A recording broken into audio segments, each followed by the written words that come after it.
And so that's basically the kickoff. I'm really looking forward to our opening session. And so here we go. We're going to talk about the state of digital marketing. And for that, I invite my partner, Brian Andersen, to come up. Sorry, not my partner, Brian Andersen, my partner, Mark Greenbaum, to come up and kick things off. Mark. Yes, I'll start. Thank you, Terry. The part of Brian Andersen will not be played by an understudy. We're going to, I guess, start off with, there we go, a market update. So diving in, a little lag on this. There we go. It's coming. We'll start in the public markets. I think we will, at least. There we go. So what a year, right? In the 12 months since last November, markets are up. NASDAQ's up 30% since then. If we look at the MarTech cohort, actually almost doubling that. A lot of that behind what's been Shopify's terrific performance, up 150% or so, 10 billion in market cap. Interesting, the ad tech cohort followed suit pretty well most of the year until most recent Q3 earnings announcement, which was kind of a misstep, I think, across the whole sector, took them back down. But relatively robust public market, certainly for this year, which has brought about something we haven't seen in a while, an IPO window. So a number of players that managed to get out into the public markets this last 12 months, including very recently, email marketing provider SendGrid, which priced, I think, yesterday, top end of the range, traded up a little bit, so hovering around a 6 times trailing revenue multiple, not a bad place to kind of see that. And of course, a pretty robust pipeline of additional scaled players kind of queuing up, getting ready to test public markets. Interesting, in the year, the new entrants weren't the only big changes we saw to public markets. This is a kind of a 5-year look. If you look back, going back about 5 years, let's be honest, I think the public markets have been relatively unfriendly, in particular to the ad tech players. I mean, if you took $1 and invested that in the NASDAQ 5 years ago, that would have pretty much doubled over that same period of time. That same dollar invested into the ad tech players, we would have lost about 2/3 of that amount. You know, kind of why was that? If we wind the clock back, you know, when Millennial Media first went public, you know, first ad tech company after DoubleClick on the promise of mobile, and then caused the cardinal sin of missing their very first quarter as a public company, I think, demonstrating that the IO-based business models really lack that predictability the public markets crave. It kind of created a taint for the rest of the players, so much so, I think it was in 2014, we had published a piece, called it Color by Numbers, to really highlight the differences in business model between the IO-based network businesses, programmatic, ultimately up to SaaS, and to really highlight for the market not only just the difference in business model, but the valuation implications there. Not clear the public markets fully embrace that as we work forward. But we saw another significant development in 2017. We just published this blog post. We called it the Great Ad Tech Cleanup. So over the course of the year, you saw the remaining public companies with IO-based business models all basically acquired out of the public markets, leaving a cohort of comps that are platform-based businesses, actually a much more stable, a healthier comp set universe, both for companies looking to get public and those kind of comping against that, you know, in the rest of the market. So that's kind of what we saw in the public markets, but, you know, honestly, not totally self-serving, but M&A continues to be where most of the action is as it relates to exits. We saw another fairly robust M&A market, kind of matched last year's activity across the sectors, and importantly, where we focus, scaled exits, you know, those deals over 100 million. We saw 45 of those, almost in line with what we saw last year. So still very active from an M&A perspective. We saw, you know, maybe not the same billion-dollar trades we saw in 16, but a number of healthy scaled exits kind of across the different subsectors of ad tech and MarTech. So that's it for the market update. Let me hand it back to Terry to kind of dive deeper into some of those trends. All right, so obviously, you know, this is the MarTech conference, but a lot of it is driven by what's going on in the advertising ecosystem. So here's the sort of narrative that feels like it's playing out. Hey, great news. The great news is digital media continues its growth. Time, The consumer's time continues to shift towards digital consumption channels, and ad spend continues to grow. Yay! However, the concern is that Google and Facebook are taking a big dominant share of this, known as, heretofore known as the duopoly. They have, over 60% market share of all spend in digital, and probably most worrying is the fact that they're taking close to all of the growth in the digital channel, which, by the way, if this trend continues, it's going to make our life of making LUMAscapes a lot easier. As, there we go, audio there. Because eventually, right, it will just be down to a couple logos, or will it be 3? I don't know. Hello, Amazon.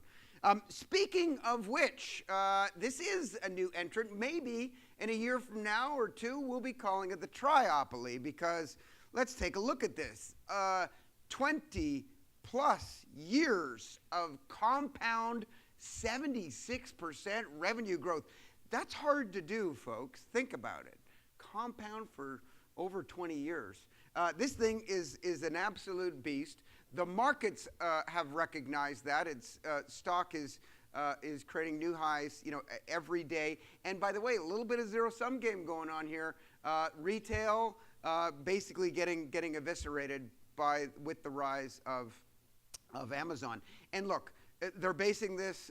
One of the main drivers is this subscription program they have going called Prime, which now exceeds 80 million people. Folks, we are going to be a nation of either prime or non-prime people, and there'll be like a color badge you're going to have to wear. It's pretty incredible. And what they've managed to do is circumvent Google, which kind of nobody has been able to figure out. We're now in a world where Google used to own that, they were the gatekeeper on that part of the funnel, where now over half of all shoppers on Amazon start their search query on Amazon, not on Google. So they're past the halfway mark and well on their way to being a major player. And in this world of consumer touch points, Amazon has an amazing array of ability to touch the consumer, whether it's the e-commerce app on your computer, with video, with Amazon Video, and the single fastest growing and potentially most disruptive new form of media, voice. I like to say those little tubes, black tubes that are in your home, they should have shaped them in the shape of a horse, because they're mini Trojan horses, and they're turning our homes into stables because we're putting them all over the house. But watch for that to continue. At any rate, back to our story. So yes, Google and Facebook, 2/3 almost of share. And that leaves a paltry 37% for everybody else. 3 things I have to tell you about that. Number one, 37% of an $83 billion market is $31 billion. Pretty big. In fact, about the size of the market 6 or 7 years ago. So not so bad. Number 2, it's not static. There is market shift occurring between players in that $31 billion slice of the pie. But most importantly, is the new opportunity as we see the coming addressability of television. This industry loves the shiny new object, right? AR, VR, AI, blockchain. Forget it. Well, not totally forget it, but if you want to go where the money is, think about that large rectangle hanging in your living room. Television is a market almost as big as digital. And what's interesting about this market and the coming addressability of it is less than 5%, the duopoly has less than 5% share. So think about that on a combined basis. We're now talking about a $155 billion market where over 2/3 of the intermediation of the value is being intermediated by companies that are not in the duopoly. So we're going to go from 31 billion to 110 billion. We're over tripling the size of the market. Yay. So there's lots of opportunity. No doubt one of the reasons why this sector has attracted acquisition investment from a wide variety of deep-pocketed strategics from no less than a dozen different sectors, including some of the folks that are really making hay these days, and we can expect to continue in the telco arena.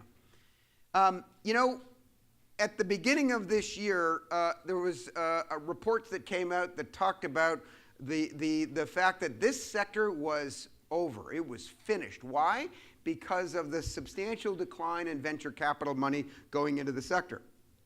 I looked at the same stats and drew a different conclusion, which is, why would you want to be in a sector that perennially needed early stage high beta capital? Wouldn't that be a negative sign? Wouldn't it be nice if you sort of matured as an industry? And sure enough, what all of these reports neglected to point out was the fact that whilst venture capital was going down, private equity was going up and up in a huge way. Over $12 billion of private equity have been invested in ad tech and MarTech in the last 24 months. And almost out of like nowhere. So this, ladies and gentlemen, by the way, private equity, they are much later stage investors. They come to play in industries as they are reaching those maturity inflection points. So we propose, ladies and gentlemen, this is simply the beginning of a maturation phase of this industry, which is incredibly natural and normal and happens in every industry. And so, don't be alarmed. We are just going through a maturation phase. All you need to do is look at the numbers, right? One of the challenges is that the ad tech and MarTech ecosystem are massively fragmented, right? 5,000 companies across all 18 LUMAscapes. We did our 4-year look back this year, and for the first time, realized that instead of the normal whack-a-mole where there's always more companies than there are acquisitions, we now are in a state where there are more acquisitions than there are new companies appearing on the LUMAscapes. Ladies and gentlemen, net consolidation is here.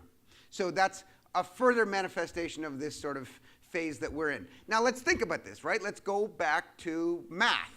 If you could express the opportunity in the form of a fraction, right, numerator over denominator, let's see, what do we got here? We just talked about with further migration towards digital channels and this big opportunity called television, the numerator is getting bigger, right? The market is getting much, much larger, and we believe inflecting up in a big way. At the same time, with the maturation phase and the consolidation and the rationalization of the players, the denominator, D, is getting smaller. What happens when the numerator gets bigger and the denominator gets smaller? You got it. Massive wealth creation for some companies. And this is really the tale of two cities that we've been talking about for a long time. This sector, it's not horrible. It's great, but it's going to be great for a few and not so good for many. And therefore, the need for differentiation is even further highlighted, provided we don't blow it. And what I mean by this is there is an epidemic of challenges to the advertising supply chain that have, they've been there for a while, but now they're garnering, consequence, right? Mark Pritchard, the CMO of Procter & Gamble, has been on a rampage. He's been on a tour for the last year talking about these challenges and of the ecosystem, which all really boil down to one thing, and that's trust.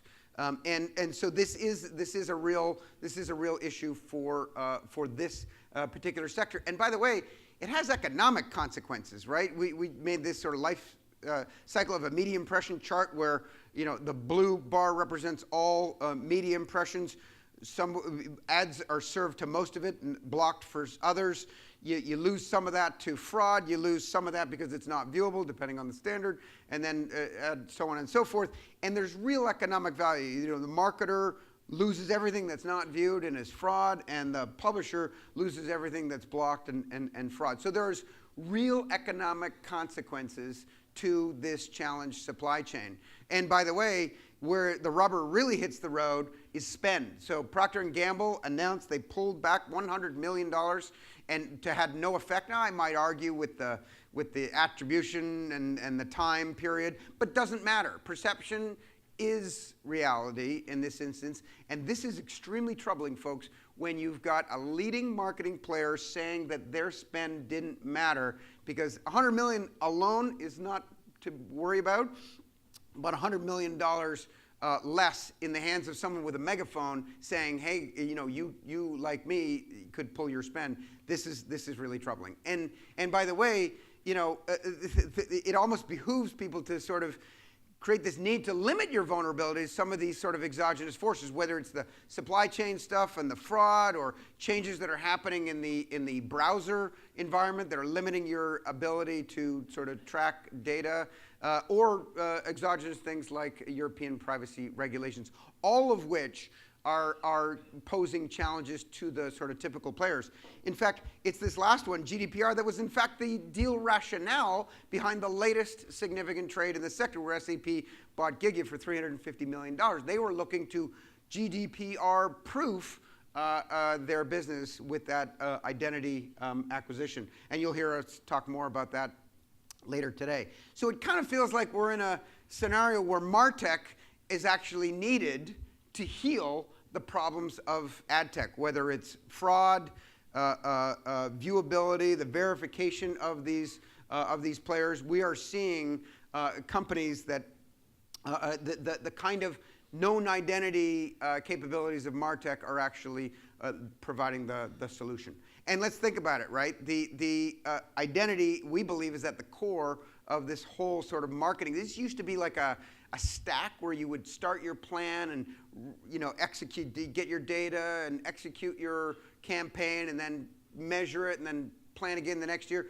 Today, it's a real-time circle, right? It's a wheel of always-on, course-correcting sort of campaigns where identity is at the core. And if you think about it, it's these two capabilities of the execution side and the data side, all centered around identity, where ad tech and MarTech come together. To talk further about the MarTech industry trends, now my partner, Brian Andersen.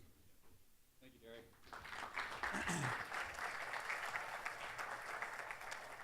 Well, it's great to see so many old friends and new friends here. I know we were getting pinged by a number of people that were stuck in traffic, including one of our main stage speakers this morning, so hopefully she does get here. So to go into the MarTech trends, I think I'm going to start every presentation, with these two slides. I did it last year. So, just reminding ourselves, what is every marketer's goal? It's to drive more revenues at the lowest cost. And what we hear over and over from the big marketing clouds to the startups is, how are they trying to do that? The right message at the right time to the right person. And you can look at this in both the ad tech and the MarTech context. And on the ad tech side, Terry just talked about this. You can't have the right message at the right time, the right person, if it's not viewable, not seen by a human, and then marketers need to be able to verify it. So we think this is critical that you do have these MarTech applications, really being applied to help with the woes experienced in ad tech.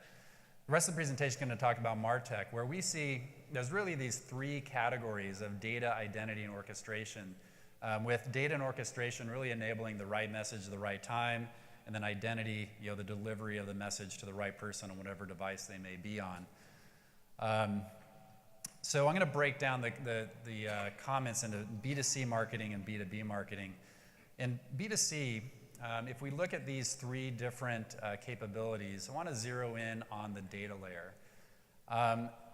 As we've all witnessed over the years, marketing has always been a very siloed group of applications. And with CRM, DMP, e-commerce platforms, email providers, web analytics, call center, and other systems that all have their own data stores. So if you want to provide that consistent experience, but you have data fragmented across all these, it's really difficult to do. And a survey by eMarketer this year that talked about what is the importance, how important is the single customer view? Well, 31% extremely important, 39% very important, 23% important, but only 6% saying not important. However, in the same study, only 5% of marketers actually do have a single platform that manages data across multiple channels. So this is something that is very early in the ecosystem. So if you are going to try to consolidate the data, what should that data be? What is that customer record? So it's obviously things that are the more permanent aspects, like your name, address, email, purchase history, those kind of things. But there's also, things like the devices you interact with. Have you opted in or opted out to communications? What kind of brand affinities do you have, and what customer segments? So these are things that can change over time or inferred about you based on your interactions. But there's also, and these things are mostly stable, but then there's also the things that are happening in real time that are the really strong signals about what's happening now. So what categories have you browsed? What emails have you opened? What ads have you clicked? Social mentions, call center, et cetera. There's tons of signals out there. So I would argue for B2C, it's all this that really become the customer record. But then, if that's the case, who owns the customer record in the market? We had a really interesting meeting earlier this year with a very large technology company that is not in the MarTech area right now that asked us, well, we're considering being in the MarTech space, so we want you to walk through some really basic questions. What is a marketing cloud? Who are the players? What are their capabilities? What are their strengths? What are their weaknesses? And it seems like CRM systems are really important for this. So what's the definition of a B2B CRM system and a B2C CRM system? So on the B2B side, it's pretty obvious. Salesforce.com, Microsoft Dynamics, Sugar CRM, those kind of classic CRM systems. On the B2C side, we said, well, there actually isn't a clear definition of what that is. So what we proposed was, the way we look at it, it's really a customer data platform, that leverages AI and machine learning. And so if that's the case, well, we should add the CDP to our marketing technology LUMAscape. So we did revamp the marketing LUMAscape that's now going to be released, where the CDP category is on that, as well as a new identity category as well. So if you dive into the CDP category, it's really what we talked about. You have all these different siloed data sets. So it's bringing that data in, normalizing that data, unifying that data, so you do have that single view of the customer, and then applying some intelligence to that, AI, machine learning, in order to segment the user base and identify what action should be taken to each individual across which channel, and then be able to trigger the execution across all those various channels. So if you come back to this graphic, the way we look at it is that CDP category is really embracing, becoming that data hub plus the orchestration layer. So something that we think is really going to see a lot of momentum in the coming years. If you break down the companies we put in the category, you kind of can break them into ones that are focused on commerce and ones that, yes, they may have some commerce customer, but largely are not. And if you look at their customer bases, obviously commerce is very DR-centric, where the others are largely brand advertisers when you look at their customer base. So another thing we've talked about is, as far as that orchestration layer, you obviously don't see any of the big marketing clouds in there yet. You are going to hear from Suresh next and hear what they're doing here. But you keep hearing about AI that we do view over the long term will be very powerful as far as being able to coordinate the messages across channels. So you hear about IBM Watson, Salesforce Einstein, Adobe Sensei. Just a couple days ago, we saw this quote that we wanted to call out, where Mark Hurd from Oracle, also that has a marketing cloud, said when companies claim they're in AI, most of the time it's just nonsense. So, very interested to hear what Suresh has to say from Adobe, and later this afternoon what IBM is going to talk about as far as their AI capabilities applied to this arena. So B2B marketing, when we were talking about what are the trends that's really emerged in the past year, it's one where actually the trends have been pretty stable. This was a slide from last year and kind of boring, but these are the things that the B2B marketers are focused on. Account-based marketing, getting that right message at the right time to the right account, predictive analytics, and the convergence of MarTech and sales tech. And so we looked across the LUMAscape, and the vast majority of the companies that are in the marketing and sales area do stress ABM as part of their product suites, or at least as part of their messaging. So we do, and also you look at the adoption of ABM methodologies with B2B marketers themselves. This is something that we envision is gonna be around for a long time as far as a philosophy. And obviously all the companies will be arming the marketers with capabilities to enable that. I want to conclude with just some comments about the marketing cloud versus best of breed, because we're asked about this by a number of players, both the vendors in the space as well as marketers. So obviously you have the marketing clouds that have assembled pretty broad suites of applications, largely through M&A. You do have detractors that say, should these exist? Integrating these technologies is really hard. You have different studies saying, the biggest challenge based in this ecosystem to delivering that consistent experience is non-integrated tech platforms. And you have guys like Neeraj from Battery, definitely one of the most successful MarTech investors in the space. He has long had the view that marketing tech is a best of breed category because it's incremental conversion lift that matters, because that drives dollars, and that marketers will always favor incremental conversion lift. But then on the counter side, Adobe is going to do $2 billion in revenues this year. Salesforce is going to do over $1 billion in revenues, and these are just for their marketing clouds. So obviously something is working. You have these very large-scaled players that continue to grow. And also I found, I don't know if Joseph from Cisco is in the room yet, but he published his tech stack that Cisco uses for their digital engagement. Cisco is really interesting because they have both B2C marketing and B2B marketing, and their stack reflects that. If you break down their stack, they use their own applications. They use a number of Adobe applications, really in the kind of experience side, and then they also use best of breed from other marketing clouds, and that's all augmented from dozens of other applications. So that when you come back to the question of marketing clouds or best of breed, this is kind of the ultimate cop-out, but our view is yes. I mean, I came from Omniture that was acquired by Adobe, and if you just walk through the Adobe use case, if a large enterprise is going to do a digital experience refresh, they typically revise their website.